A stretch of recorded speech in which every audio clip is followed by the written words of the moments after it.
নিয়ে নিয়েছি আদা, কাঁচা লঙ্কা, কয়েক টুকরো রসুন।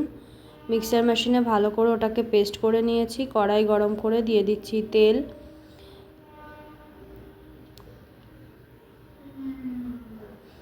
শুকনো লঙ্কা, গোটা গরম মশলা, তেজপাতা, পেঁয়াজ কুচি আর কিছুটা জিরে।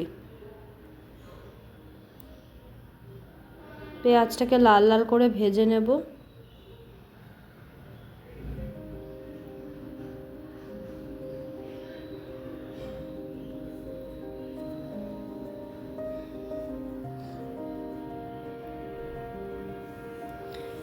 পেঁয়াজ ভাজা হয়ে গেলে এর মধ্যে দিয়ে দেব আগে থেকে করে রাখা পেস্টটা।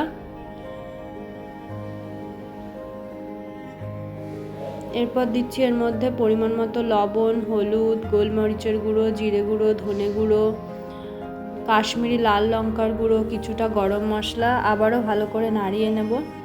যতক্ষণ না তেল ছাড়ে মিশ্রণটাকে এভাবেই কড়াইতে রেখে কষাতে থাকবো।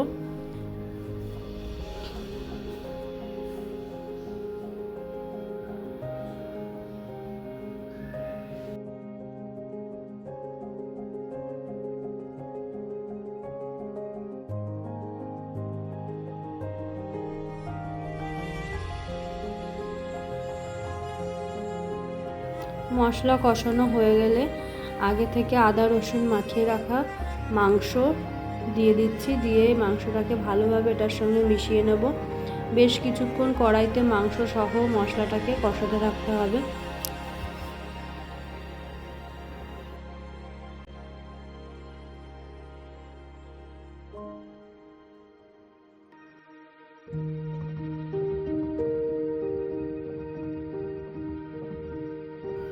মাংস মোটামুটি সিদ্ধ হয়ে গেছে। এবার এটার মধ্যে আগে থেকে সিদ্ধ করে রাখা রাজমা ঢেলে দিলাম। এবার পুরো মিশ্রণটাকে বেশ কিছুক্ষণ ঢাকা দিয়ে ফুটতে দেওয়া হবে।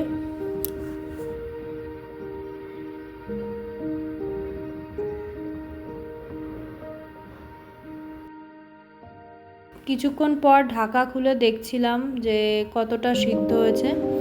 রাজমা মাংস পুরোপুরি সিদ্ধ হয়ে গেলে উপর থেকে কিছুটা গরম মশলা দিয়ে নামিয়ে ফেলুন। ধনেপাতা অ্যাড করতে পারেন, আমার কাছে ধনেপাতা ছিল না তাই আমি অ্যাড করিনি।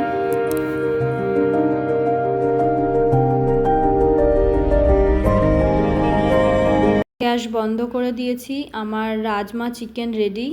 কালারটাও দেখতে পাচ্ছেন খুব সুন্দর এসেছিল। আর এবার পরিবেশন করুন ভাতের সাথে, রুটির সাথে।